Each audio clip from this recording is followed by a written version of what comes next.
Hey guys, what's up? A while back, I read Richard Taylor's writing on the meaning of life, and he brought yet more insight on this subject of thought, on top of the insight I had gained from Kant, Sartre, and Camus, and on top of what I believed was a reasonable enough conclusion that I had myself come to. He too came to the conclusion that life is apparently meaningless. It comes to nothing. There is no meaningful, lasting culmination or fruition to all our efforts and pursuits in life. However, where I began to abandon a search for the meaning of life and instead sought to pursue the question of whether life is worth living or not, Taylor instead made an analogy between the seeming meaninglessness of life and the endless struggle of Sisyphus in the myth of Sisyphus. Like Camus had done, but made the analogy yet more substantial by adding something to the myth that had not been there originally. He noted that while humans can stop their ceaseless and apparently meaningless millings about in life and contemplate the meaning of life, they may be compelled, for one reason or another, to continue their ceaseless and meaningless millings about, even as I was by my own argument that life could be seen as worth living if it could be lived for and by others, and or for and by oneself.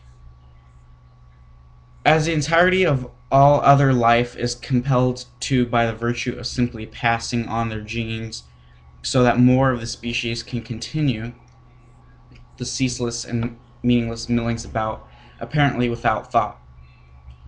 He said that if Sisyphus was condemned to haul up the rock only to have it fall down, he would find infinite meaninglessness and frustration in his pursuits.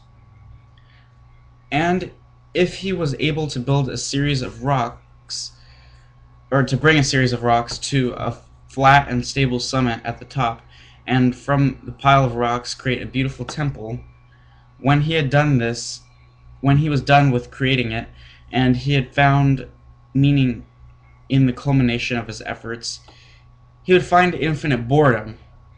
But if the gods had been merciful to him and put in him the insatiable compulsion to desire to roll rocks, he would only be satisfied with the continuation of his task. Likewise, because we have the desire to keep on living and doing what we are doing, we do not inevitably find meaning in the culmination of our efforts, for they come to nothing in the end. But we find meaning in the doing of our lives. I would argue that Taylor's writing, in addition to my conclusions, show that not only is life worth living, but that we give it some meaning by living itself. One may find meaning, although it would admittedly be subjective and unique to each individual, in living for and by others, and or the world as a whole, and or for and by oneself. I found the final two sentences of his essay especially stirring, in which he wrote, in quotes beginning, and if the philosopher is apt to see in the ceaseless, apparently meaningless pursuits of life, a pattern similar to the unending cycles of the existence of Sisyphus, and to despair, then it is indeed because the meaning and point he is seeking is not there, but mercifully so. The meaning of life is from within.